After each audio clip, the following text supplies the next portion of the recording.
All right, we are live. I'm Parth Shukla. I heard Pierre do the intros with the double last names, and I was like, oh damn, like sounds more professional. Like he's got it together. Like it makes you think. Yeah, But I gotta step my game up when you're not here, I bro. love it. I love it. I love it. So I'm Parth Shukla here with Piero Baptiste and I said the Quell whole Bowens. government. Bro, I had to one up you. If you did last names last time, then let me do full names. So I said Marquell for Full. Bowens, Piero Baptiste. I'm just out here. I just try to do my best and try to just represent correctly. I mean, it's all smiles here. All right, like the caption says, the Eagles defeat the Bengals 37-17. Pod episode 70. Oh my God, I think I missed the last one. I was thinking I missed 69. I was thinking about it. I had jokes ready. Yeah, This is why you shouldn't get wisdom teeth surgery, people. You're gonna miss things like that. You missed a nice podcast. Brutal, man, brutal. But I mean, it's sunny in Philadelphia, even though it's currently nighttime here.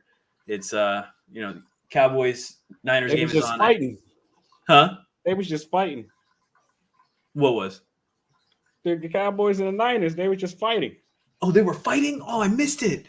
Oh my gosh, what a mess, dude! What an ugly game. I was looking at like DraftKings had like the parlays up, and I was like, I don't want to put any money down on this. I have no idea what's gonna happen in this ugly ass game. You know the meme. You know the meme where it's like the two homeless dudes fighting. One dude calling another dude broke. That's how I feel about this game, bro. If there was a way, that both teams could lose, I'd be for it. Mm-hmm. Absolutely. But I mean, enough about this other nonsense. Today was a good day, man, and credit to Quell before he takes his damn victory lap. I want to get it out of the way because if he takes a victory lap, then I'm not going to want to say anything. So it's a personality flaw of mine. But credit to you. You said wait on it. Called out things that we saw that were wrong, that were bad, and this week it came together. And I think that's what you were getting at. You were like, it'll come together. It'll come together. I've said it every pod. Last year broke me, and I'll never lie about it. It broke you in a different way. It broke you in a positive way, and that's what we were talking about in the in the text messages the other day. But this was the most complete win we've seen from the Eagles in over a calendar year, and it felt good, And there's a 3-game win streak now behind it, and they just came out and they dominated in all phases of the ball. Little Jake Elliott revenge game. You gotta love it. Hit some long kicks, and then Evan McPherson misses one. Like you can't script it up better for our boy Jake. And it felt like a good Eagles game. And you saw the Eagles just have their identity of like, hey, look, we're gonna run the ball, and we're also just gonna get the ball into our playmakers' hands. And they were creative about it, and that's what was just so exciting. And I mean, Jalen Hurts is two big Jalen Hurts things. The longest touchdown pass of his career, 59.8 air yards or something like that. I mean, that was money. I was beating my chest. I was it was. I'm not gonna lie, bro. I text you. Wait. Will you text are you playing him in fantasy? No, I have him in fantasy. It just breaks my heart hearing you say longest career touchdown and air yards and all that, because in my mind, in my soul, forever, I don't care how it went down, even though we didn't score in the draft. That 92-yard pass to Quell Watkins. I was just about to just didn't result into nothing. That will always be the one. That's true. That's true, bro. That was crazy. Quell Watkins. What can you say? Where's that brother? Bro, I was watching it. He's in Pittsburgh, right? Pittsburgh. No, I thought No, I think he's still in the squad. I saw him the other week. But yeah, the Eagles they just look good, dude. They came out and they dominated, and they got one back for Jalen after that Peach Bowl against LSU and Joe Burrow. Jalen got his back. I was laughing at Joe Burrow on the sideline with his stupid bleached hair. It's like, ha, loser. And also, I wanted to say, I said two things about Jalen Hurts. He became the leader in NFL history with quarterbacks with 2 or more rushing touchdowns. So that's history, dude. Games with 2 or more? Yeah, games with 2 or more rushing touchdowns. That's history. And isn't he's second? I think he's second all time in rushing touchdowns. Mm-hmm. Yeah. I think it's gonna be a while before he catches. Yeah. Steve. Yeah. I mean, yeah. He's at what, 69, right? something like that, 60 something. I can't remember off the top of my head. Nice, but just a great performance, man. And the defense came together. Can we just give a round of applause to the milkshake? I mean, like, come on. We got Reed out there smacking dudes, and then you got Coop out there. Bro, when he had that pick, I had the tweet loaded up. He almost had that pick. I had the tweet loaded up. Bro, Will Shipley scored. Yo, yeah, I yelled that shit. I can't believe they took it from him. I was like, come on, give it to the kid. Like, he ran through two dudes at the end. Like, oh my God, that was awesome. I mean, that was and at the end of the game, I think my favorite part was how fast Sidney Brown was coming down, bro. He wanted to smack his brother. He was coming. My brother and I were watching. And I was like, that's what I would do to you. I'm trying to get one, bro. But that's just such a cool moment, dude. Can you imagine, like, twin brother, both from Canada too? Like, now you're in the NFL. Good for them. So, that's a fact, brother. What's up, T? Appreciate you tapping in, bro. That's a fact. Retweet this, but well, shout out to the YCs in the secondary. I mean, Cooper. What can you say, man? Cooper has come in and just revitalized the entire defense. It's like he came in, all of a sudden, everything, the entire operation works. I mean, it always helps when, what I called a guy the other day, Turtle Arms. Turtle Arms was crazy. Avonte Maddox is not in the game, so he got in, and then Mike Gesicki made that crazy one. And brother, it's like every single time, it's something they just find the tallest guy they can you find. Can't even help it, bro. Go find him and just jump over him. I'm gonna throw the ball high. He not gonna get there, and it's just infuriating to watch every single time. But even on the Reed Blankenship point, I mean, kind of still frustrates me as they continue to make him a man coverage a thing. But I mean, hey, he tries his hard. He tries with all his heart, so that's all you can ask for. But I mean, like you guys said, the Vic Fangio, we're a week ahead of schedule from what I like to see. How I like to see it. I said week 9. This is what, week 8 now. Mm-hmm. So we're a week ahead. It's week 8 already. Yes, yeah, brother.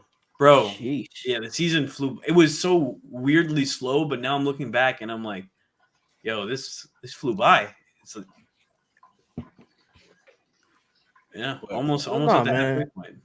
I think it was just fun again watching Eagles football. This was the most, besides last week, this was the most stress-free game that we've watched since what? I'm trying to think back to 2022. What was the least stressful game that we watched? It was before the whole NFC Championship. Yeah, NFC. Yeah, it had to be NFC Championship. But nah, I mean, I think, like you said, Parth, you brought up the whole identity thing, and you want to talk about identity. This is their identity, man. This is AJ Brown, it's Devontae Smith, it's Saquon Barkley. It's them defensively being fundamentally sound and versatile.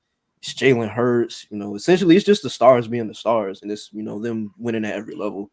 Yeah, go ahead. Sorry, I just was gonna say it is the stars being stars, but they also got put in positions to succeed, right? Yeah. Like it had felt like we were just depending on the stars to be stars, and this time you actually saw them getting open. You saw things breaking open for them. We started off with an AJ Brown slant. We haven't seen that in a minute. It was great to see, bro. Like I was talking to my brother about it. When you have a guy like AJ just coming over the middle on a slant, nobody wants to tackle him, dude. He's like 220 coming at you full speed. Brother, I'm making it. I always go back to what you said when we was recording that time, bro. Are you trying to make that tackle? Because I'm not. It's just not it's not a good business decision, honestly. That's the best way to put it. If you're a defensive back and you want a long career ahead of you, tackling AJ Brown probably isn't in the cards.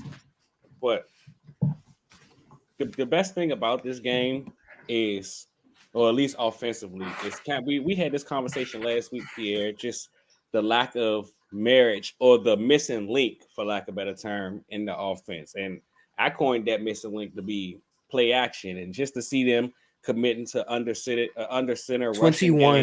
21 under center snaps, bro. It's just beautiful to see. 21 under center snaps. You've seen Jalen Hurts in the play action game. Play action. And in the shotgun, you see him. I thought it was a little bit more, but I actually had the opportunity to see his passing chart. It was about 3. But you see Jalen Hurts and him trying to attack the middle of the field. Like all of the elements of the game that we kind of felt like we were missing. We joked a few weeks ago when we were watching the Lions, saying it felt like this offense is just playing a different sport or on a different level than us. It kind of felt like, I don't want to say the Eagles were on the Lions level, but we were kind of on a stratosphere of the sport that they play, for lack of a better term. And it was fun to see, man. You can see the marriage between everything. How I actually seen Honest NFL tweet that those Ben Van Sumeren snaps with him as the fullback, he believes that they setting up the AJ Brown bomb in a few weeks. Well, at some point, because it's coming off, because every time they bring him in, it's typically off the run plays. So just the little things, man. You continue to see the growth in the offense, and not just the offense, the defense, man. Kind of like what I've been trying to harp on, brother. Just allowing them the opportunity to continue to not just the players, but coaches too, learning each other, learning the system, learning how we should execute, learning how we could put these players in the best position to succeed. And today was the best example of that. Also, Yeah, I think it's BVS is pretty on legit. par. Legit fullback. He's like, there's actually like, there's not just like a fun like little thing. Like he's like legit smacking dudes. Like he is not afraid of getting in the hole, bro. Good for him. That's a fun little story. But yeah, I think it's pretty on par for Vic Fangio defenses. Like it kind of takes, when he's the coordinator, it kind of takes at least 6, 7, 8 weeks for his units to kind of get acclimated and figure everything out. Like we talked a lot before the season started just about how complicated this system is. So I mean, it kind of makes sense that it's taken this long for them to figure it out. But it's really encouraging that they're finally putting things together. I also just think you can't underrate how important Cooper was to all of this. Yeah. Like it's just Yeah. like he's there. It just seems like it seems like he was a missing piece. Yeah, and it just feels like communication. I don't know what it is. Everything is a lot better. Sean Syed was talking about this on the Philly special. Just how they've been passing off routes against the Giants and stuff. There's just been strong communication between them, and he and Cooper also. I mean, this was known about him. He just has such a good, like, fundamental understanding of zones and where he should be and what he should be looking for. That he's a natural in that position, right? So when you're asking him to just do all these things over the middle and blitz and come off the edge, he's also just strong as hell, bro. What are they feeding these Iowa white boys, bro? You saw that track kid, 415. You retweeted it, bro. That's crazy. 415. He was flying. Sorry, I think it's like me and Quell, we were talking before we started recording or before we went live, just how smart Cooper is, like the IQ that he plays with. And it's kind of like, we've talked about before the season started when Vic would talk about Cooper and I guess like all the potential and plans that he had for him, but just the sort of, I don't want to say necessarily pressure, but just the amount of onus he places on the nickel / slot corner position and, how much he moves them all around and tasks him with, doing a lot. And he's responded, and it's just, like this was just his third game, like as a pro, and for him to show up like this, bro. That one-on-one tackle with Jamar, yeah, on 4th down, bro. Jamar chased a top 5 receiver in the league, bro. All he does is break tackles. Exactly. One-on-one, shoots it, grabs his legs, wraps him up, bro. Like that's all we've been asking for is just wrap him up. Just my bad. I didn't mean to cut you off, but just listening to him talk about it. I'm not sure if you guys heard his interview post game when they asked him about the play. And he was just like how it was a simple concept. He referred to as a simple concept, something that a lot of teams around the league like to run. So it kind of plays to, like you guys were just saying, his IQ. He's obviously seen this before. It registered in his head. He said he understood, and from once he understood what was going on in terms of the motion, he felt like it was just making his way through the traffic. And once he got through the traffic, he had to make a play. And I mean, just that's crazy.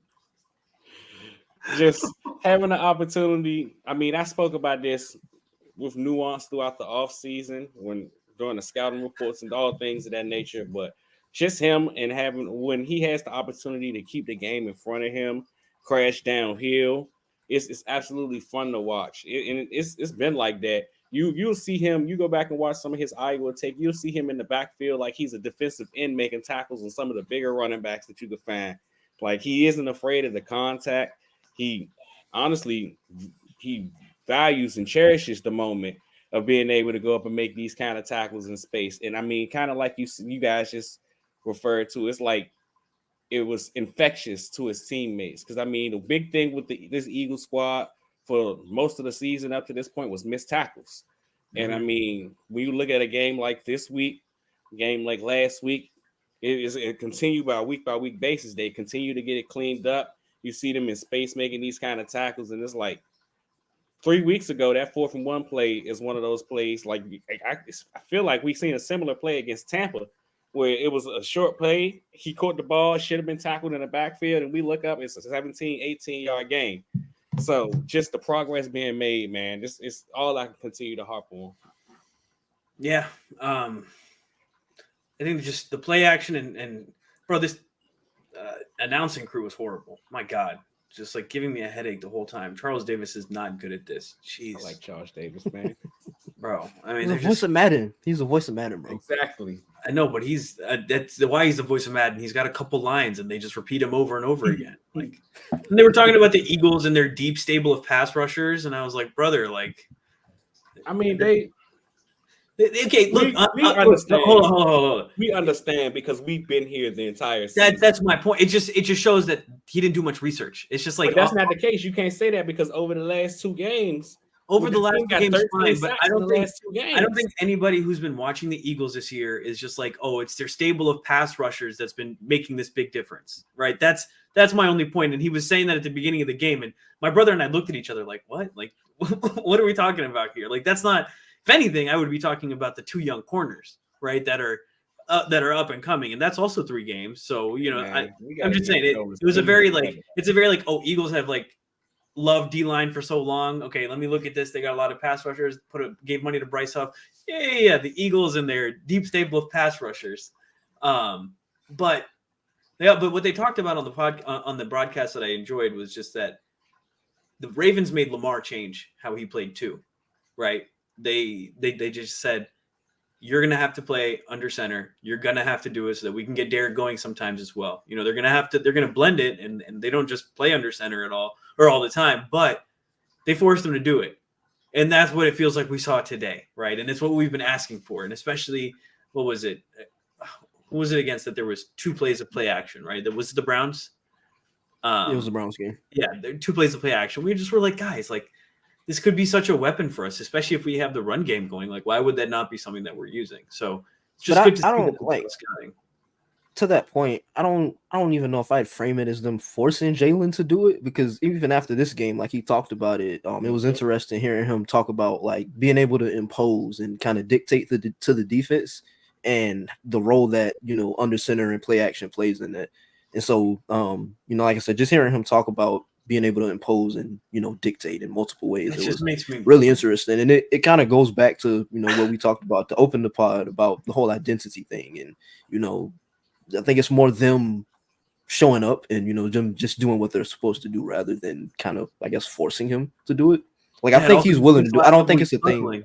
I don't. He's puzzling then, right? Like, if he likes it, they all like it. What was going on? I mean, I'm not gonna complain with what we just saw, but it's just like, you know what I mean? Because it's also like the thing last year where he's just like, oh, I want to throw over the middle more, and then the beginning of this year, we're just seeing like nothing over the middle. So it's just maybe.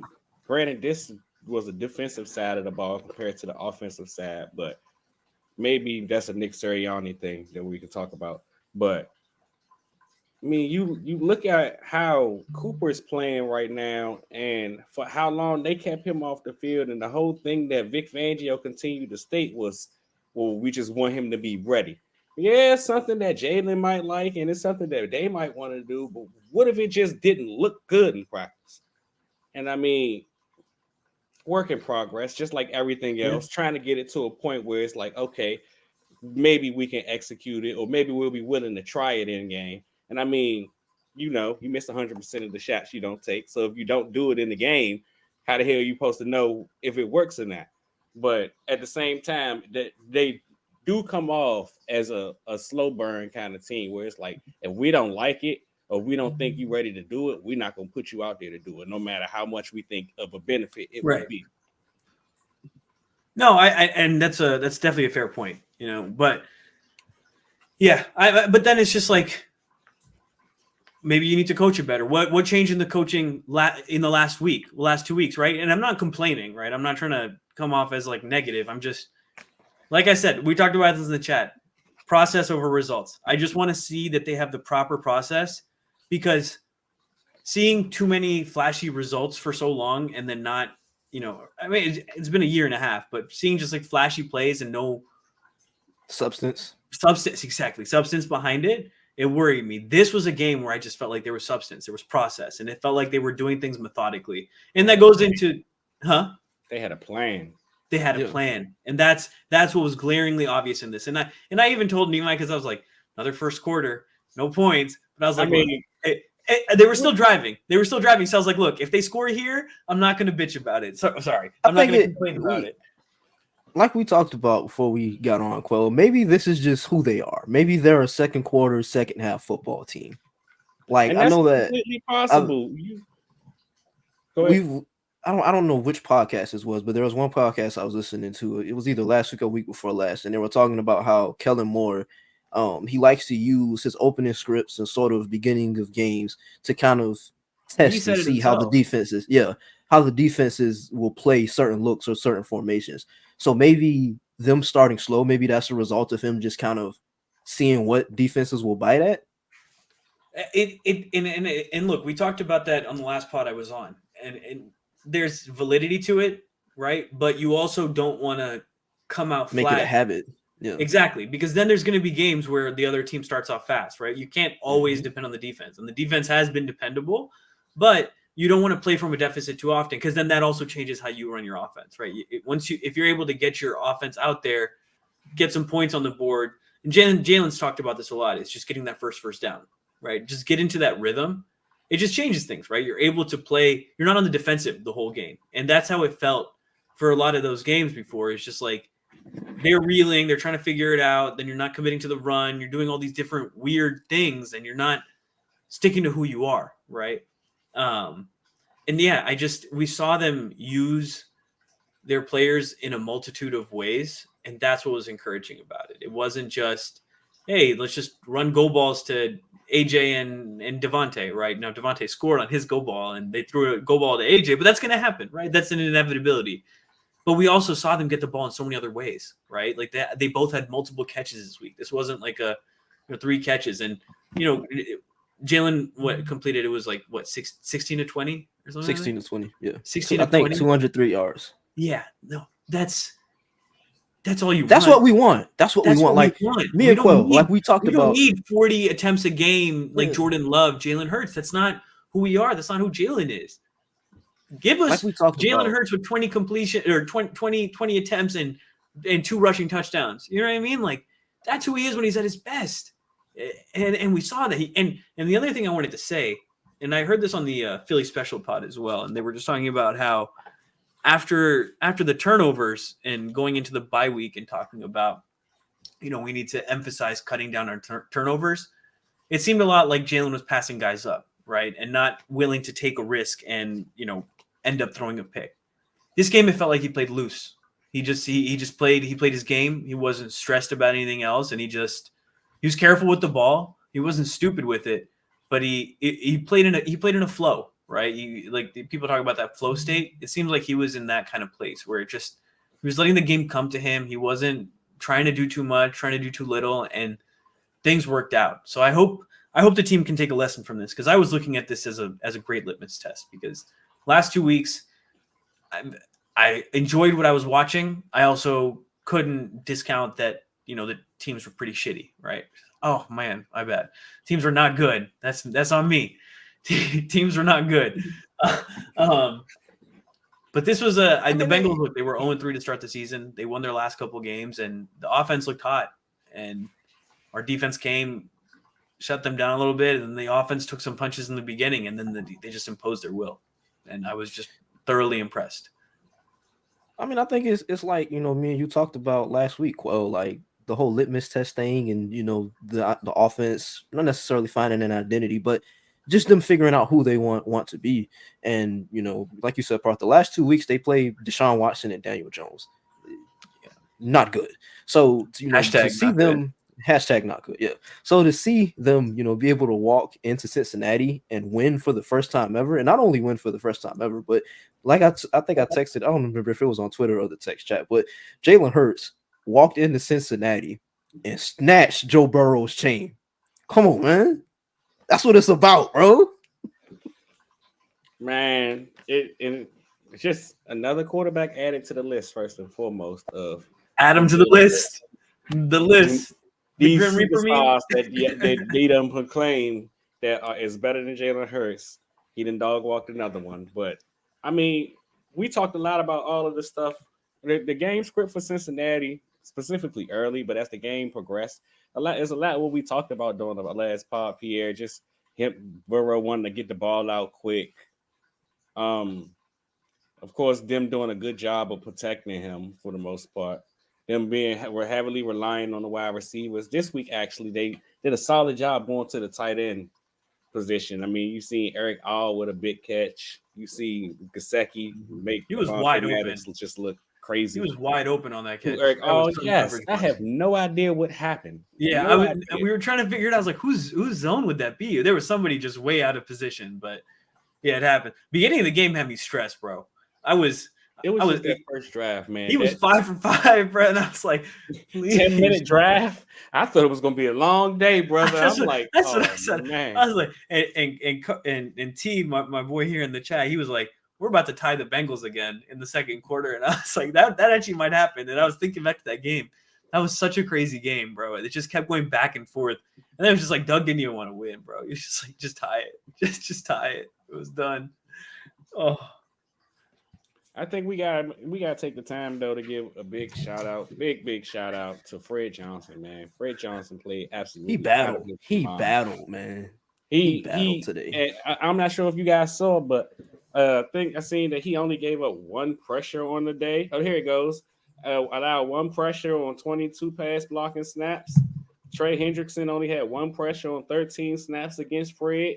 It was so good that after the game, he and Trey, they swapped jerseys. He got cut by the Bengals. Yeah, I know. Fred Johnson revenge game. It was a bunch of revenge games I see. Fred and Elliott. Jalen Hurts. We talked about the Jalen Hurts revenge game. What happened against him and Burrow? Calcaterra was on that team too. Oh yeah, was he or was that when he was retired? Yeah, he had a solid day. I think he was. I believe he was there that year. I think that was the year he returned. Okay. Yeah. You would be right. Because they got drafted the same. No, Calcaterra got drafted after him. It was the year after. Then he might have. Yeah, I think that might be the year he was firefighting. Right, that's what he did in California or something. No, that was sheesh. Latu. That was Latu that happened to.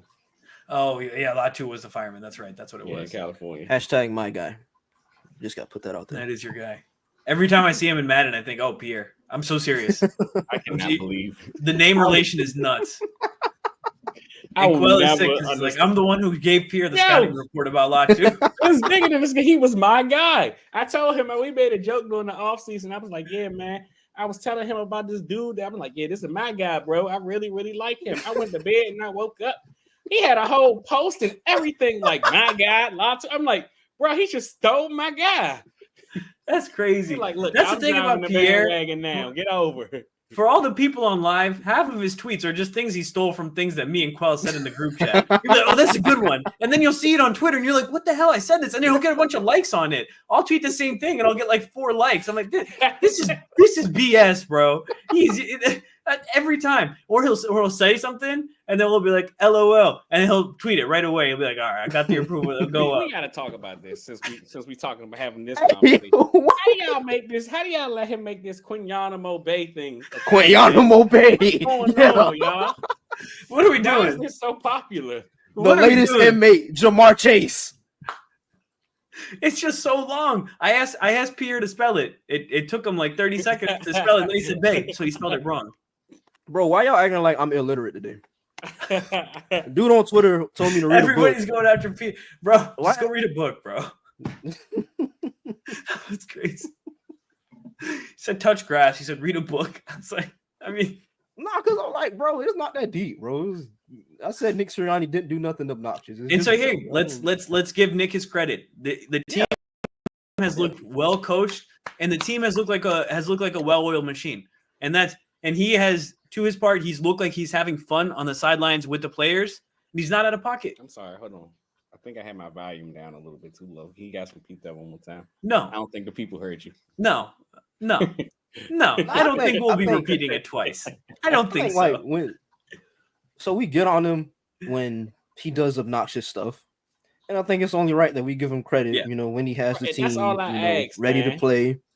Again, he doesn't do anything obnoxious on the sideline. They've made good in-game decisions. They've been consistent about their decisions. It hasn't seemed like it's emotionally charged, right? There was those 2 weeks where it was just like, this feels out of sorts. But this team feels like, and again, if they have their identity, that means Sirianni's doing something right too. And there's no denying that. It's on the coordinators too, but Sirianni has this piece in that. As much of a piece as he has when they don't have an identity, he has that when they do.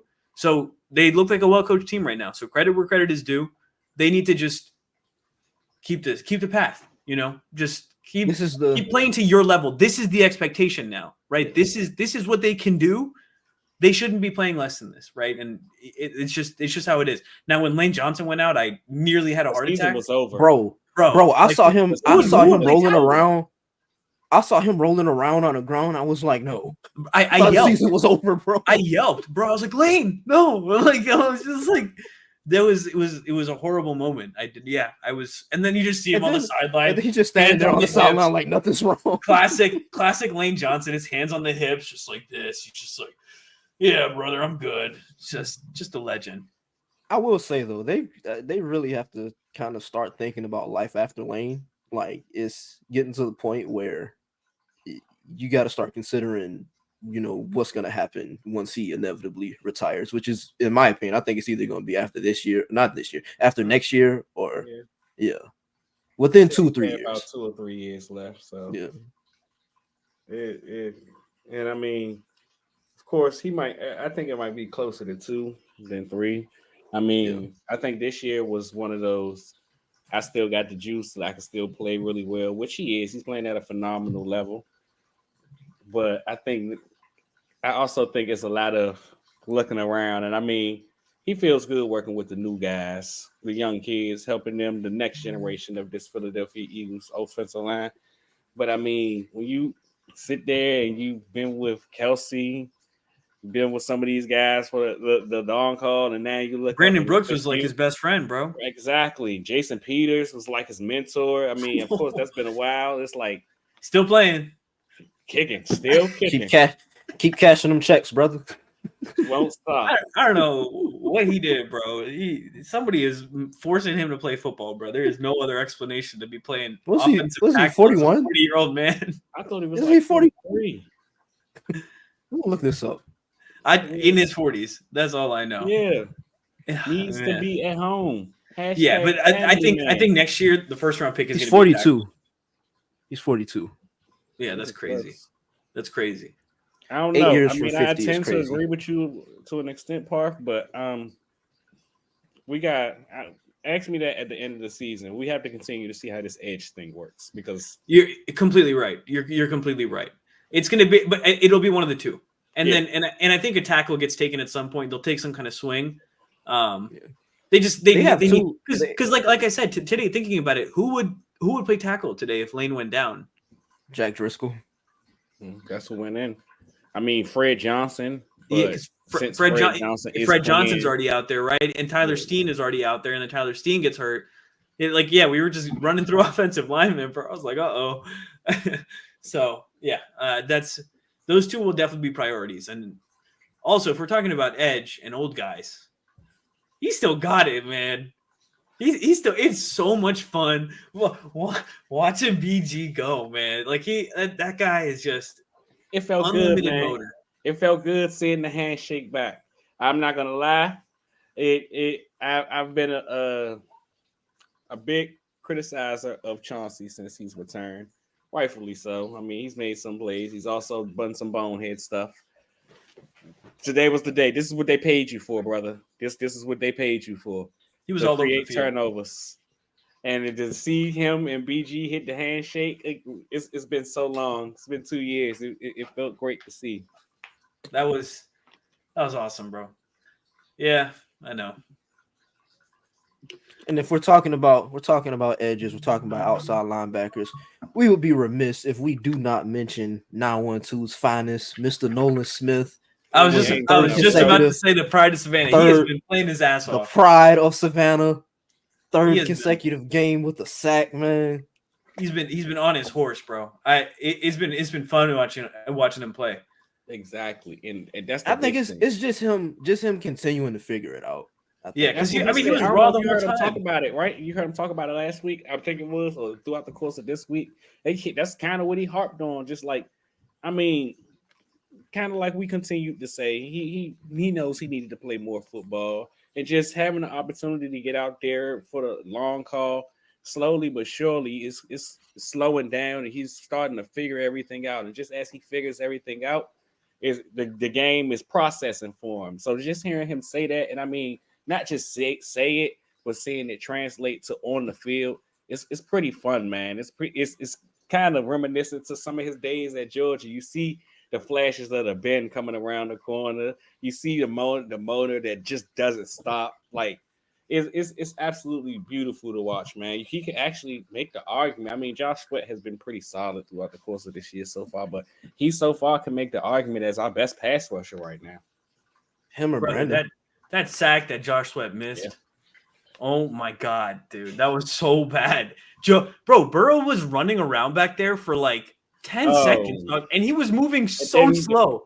You're talking about the one that he scrambled for he threw that he scrambled around, then he threw it, and he got like the third and 22? Yes, bro. He was running around forever, and he was so slow. I was like, how is nobody getting him? He looked so slow. What is going on here? Oh my god, that one. If we hadn't won, that one would have stuck with me because I was watching and I'm just like, bro, like, what are y'all doing? Oh, you got my neck.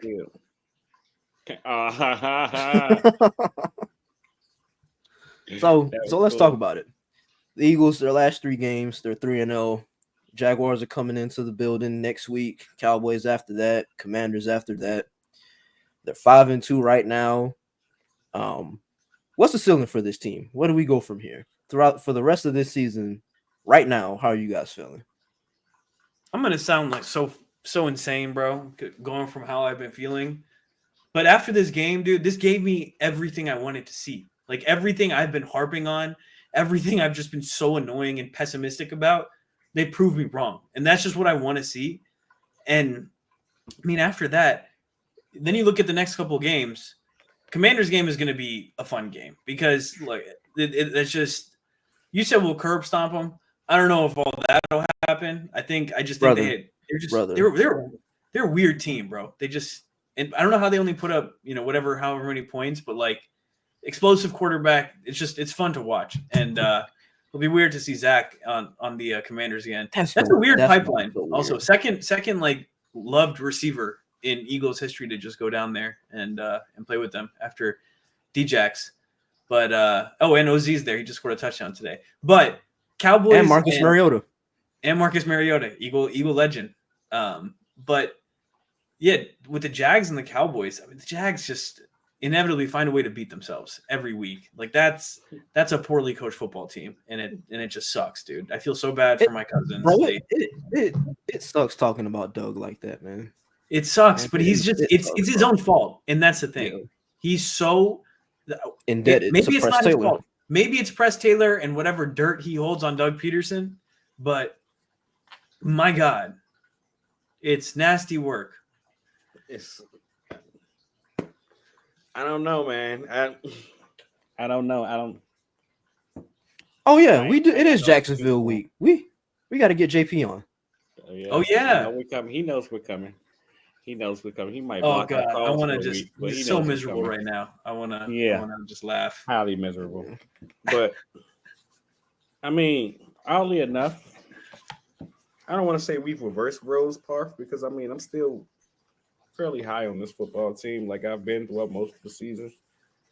At the same time, I mean, first and foremost, I choose to refrain from any of celebrations, conversations of that nature until next week. I said 4-0. We got 3 down. We got 1 more to go. As Kobe said, the job's not finished.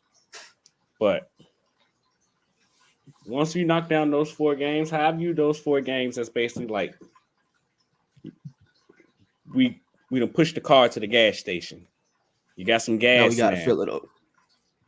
I think that was the process of all this. You pushed it there, you kind of filled it up. Now let's get on the road. And now heading into, I don't want to say heading into divisional play because we played the Giants already, so that helps. But that Commanders and Cowboys game in back-to-back weeks, I think is important, not just for creating separation. I mean, you see what this Commanders football team is doing. They keep finding ways to win football games somehow, some way. Today was just obnoxiously crazy. I have no idea how that happened. But did y'all see? I don't. We started streaming, but did y'all see the cornerback Tariq Stevenson while the ball was snapped on the last play of the game? Bro was had his back to the play, taunting the fans. Also, how the hell do the Niners have another running back? Gorindo. Yeah, man. They come on, brother. You know his name. You know who his father is. They just churn him out. Who's his father? Create those. Kyle Shanahan. Who's his father? Oh, I thought you were about Garendo's father. I was like, Mike Shanahan. No. I have no idea who his father is. Guy could be a plumber. I would have no idea.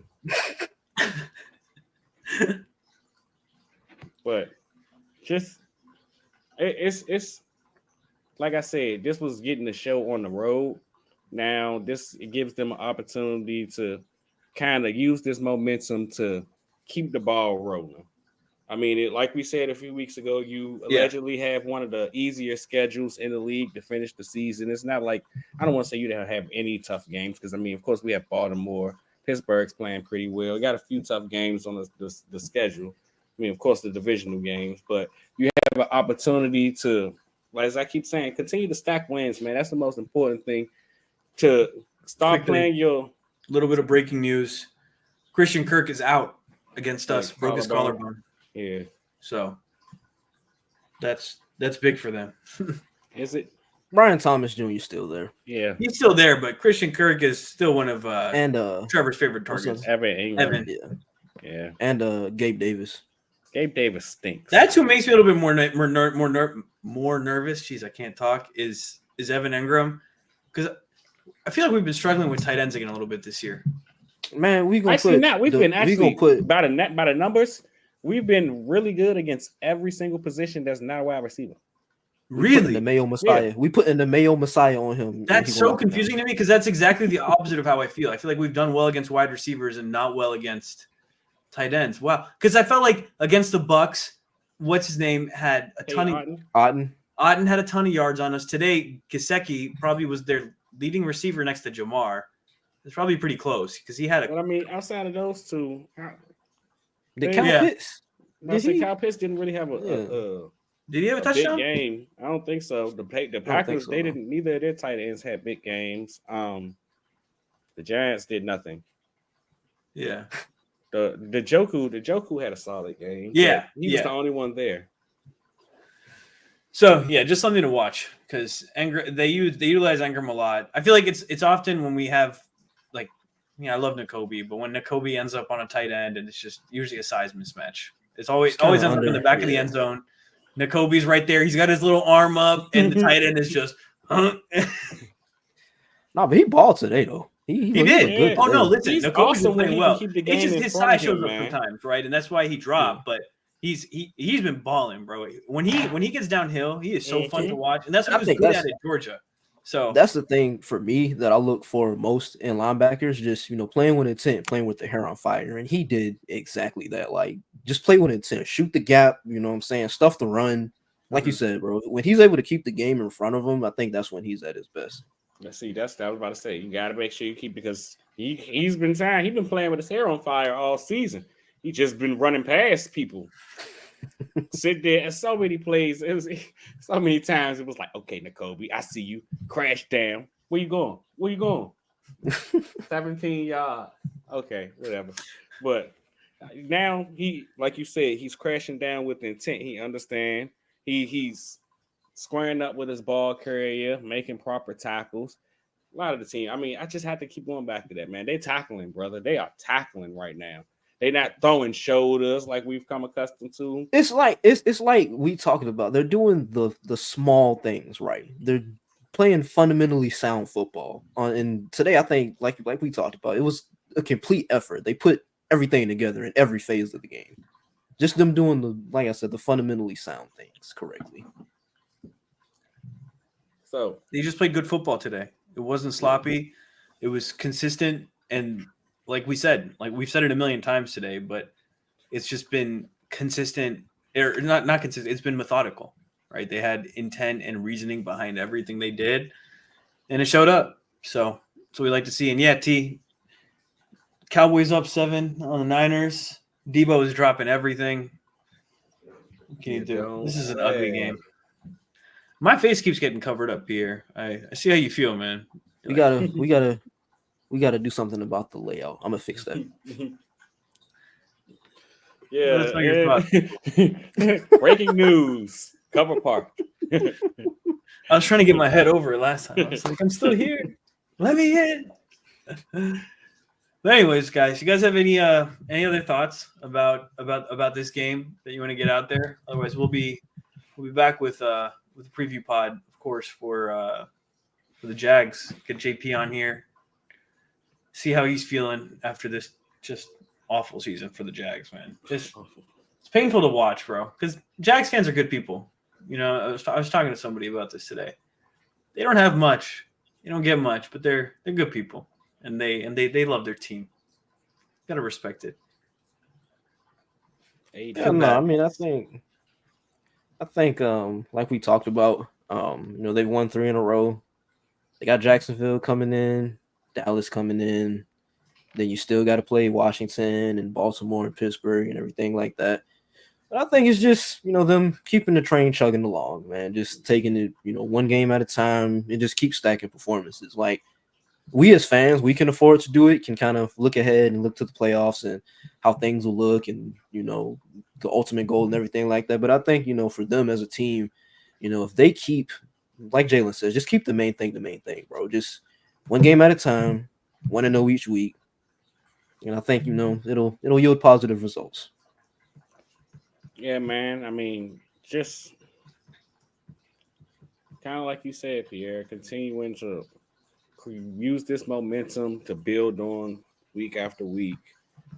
Keeping the main thing, as quarterback one typically says, man. I mean, we got a lot of big play, great play from unexpected people. I mean, of course, we mentioned the Fred Johnsons. I mean, Zach Bond and his 12 tackles, of course.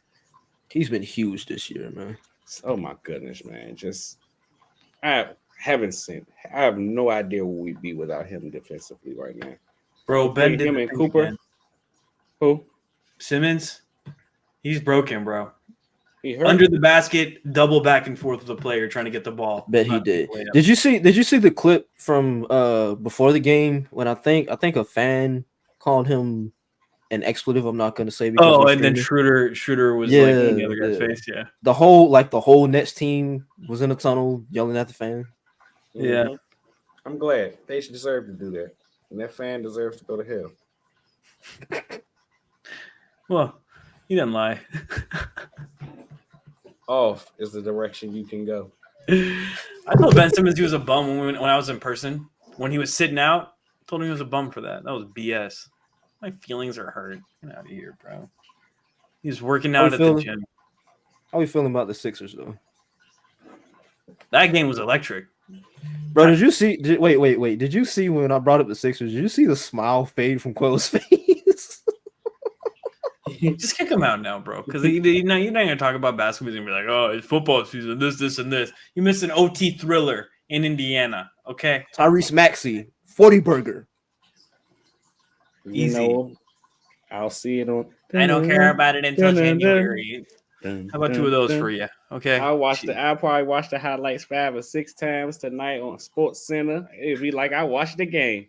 No, I it's know not. everything that No, it's happened. not. They didn't get your vibes. They didn't get your love. So They won't. no. They won't. No, dude, that's fake. I don't have the mental capacity, especially with the Yankees in the World Series right now. Okay, brother. Okay. All I ain't right. got the mental capacity to. This is with the all these worst. teams. This is the worst World Series ever. It's like the comparison I have.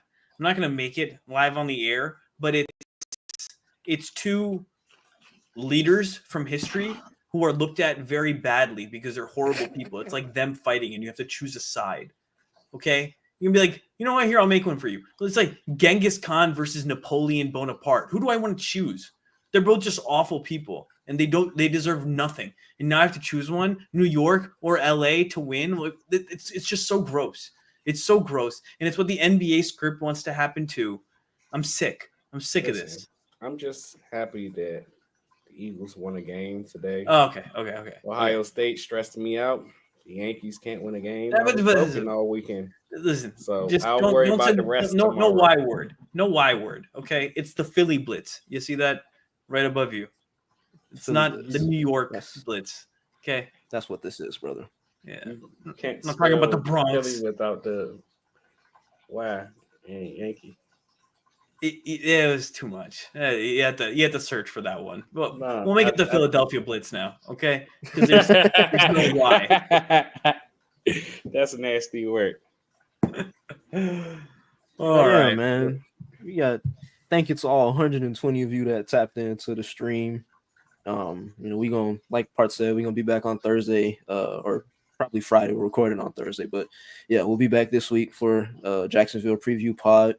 We're gonna have this edited as a pod. It's gonna be out tomorrow. But yeah, this has been a good Sunday, man. Eagles win, Sixers win. Sorry, yeah, Sixers and Eagles win. But follow our Instagram. We're gonna start posting reels there at the Philly Blitz. Just follow us there. We'll be posting content on there as well. So, trying to grow that platform. We appreciate y'all though. Sorry, Pierre, didn't mean to cut you off. No, you're good, man. You're good. But I think y'all got anything else y'all want to touch on? No. Oh yeah. What Tyler said. Bronx water is flammable. The air is toxic. I agree. All right. And in Philadelphia, you know what? The weather is always sunny and it's always beautiful. Okay. And in Philadelphia, only good things happen. For that, thank you, everyone. Go Birds. Go Birds. Go Birds.